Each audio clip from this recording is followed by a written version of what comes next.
constant process. At what age do you begin? As soon as they're old enough to start having an awareness. At what age do you quit? You go as long as they'll listen to you. There is no quit. Train up a child. And all of us who've been involved in that process understands that it is a process. It's not an event. It's not a moment. It's not a one-time thing. It is an over and over and over and over again kind of thing. Day by day, lesson by lesson, word by word, concept by concept. Perhaps there is some special skill or something that you learned from a parent or from an aunt, an uncle, a cousin, someone who trained you, a mentor in some way. Think of something that someone told you, taught you, and day after day, a little at a time, you gain knowledge, and a little more, and things go along like that. In Proverbs chapter 29, verse 17, the text says, "Discipline your son, and he will give you rest. He will give delight to your heart." In Deuteronomy chapter 4, verse 36, the same word that is used in Proverbs 29, 17 to discipline is a word that God uses of the children of Israel. And he says, I did all these things. I let you hear my voice from heaven. I brought you to this place. I spoke to you so that I could instruct you. Discipline. You don't really think about growing as a child. You just live your life. One of the interesting things about children is that we tend as children not to be as self-aware as we will be later on. There's a maturity, a process of our brains coming to recognize who we are, what we are, where we're going. Those mature skills of foreseeing the future and looking at where we would like to be, those are challenging things for most young people. And there are lots of teenagers who have found themselves remembering perhaps starting in grade school and maybe starting in high school, and suddenly they're walking across a stage getting a diploma, wearing a cap and gown. You're seniors, you graduated. And then go off to college. And one of the surprising things about my experience as an adult and college kids is how quickly college goes by. I have watched so many of our young people as on a Sunday night we gave them a Bible and a recognition of having accomplished their high school graduation. And it seems like it's, a month and a half later and they're graduating from college? And it's been 4 or 5 or 6 years. It's not a moment, although it seems sometimes very short. It's a process.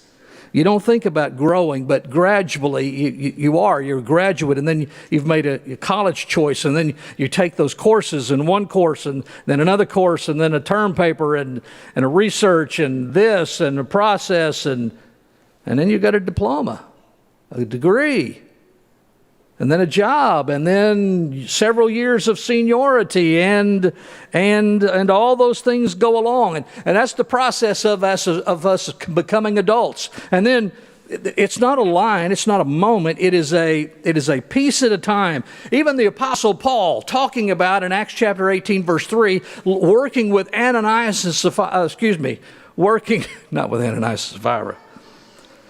Let's not do that. Priscilla and Aquila. Worked with Priscilla and Aquila because they were tent makers and they worked together. You think about the Apostle Paul working with his hands, cutting, sewing, preparing the coverings. How had he learned that? Day at a time. A moment here, a moment there, a skill here, a skill there. A teacher here, a teacher there. brick by brick. And you become what you are.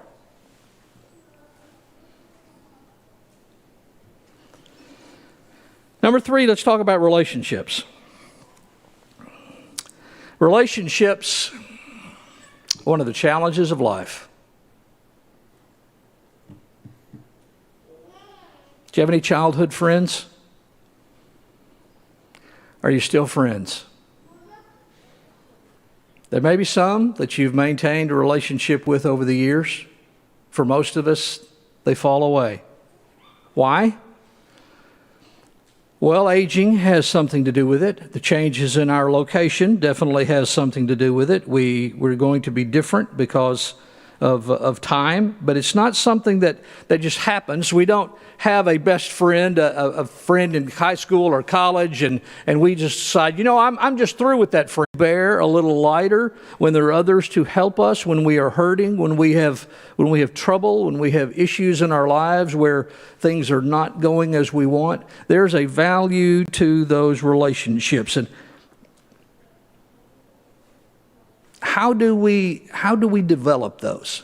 Or during the 70s, you bought the Ginsu knives, which will cut through cans and shoes and tomatoes, and surely they're still just as sharp as they ever were.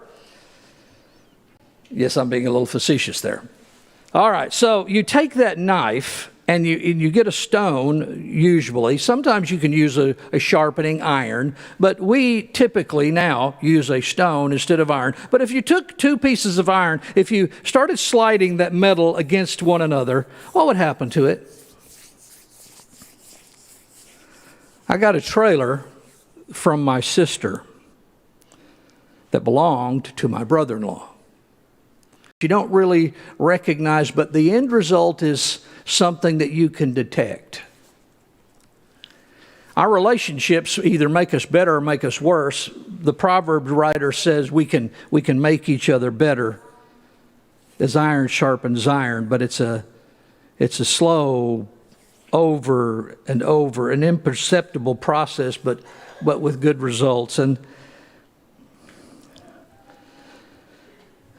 But then there's the other side.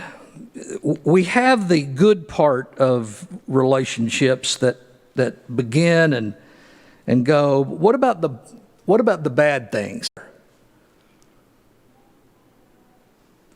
And gaps develop. And problems occur. And things go undone. Words go unsaid. Actions go uncompleted. And before long, it begins to have an effect. Now, at the beginning, there may be an overlooking of certain things, but as it goes on, and if it goes on long enough, it becomes significant, and it may even be catastrophic, and it may lead to a relationship completely being severed because over time, not one day, but over time, things just stopped being done that helped that relationship. Proverbs 24:30. I went by the field of the lazy man, and by the vineyard of the man devoid of understanding. And there it was, all overgrown with thorns,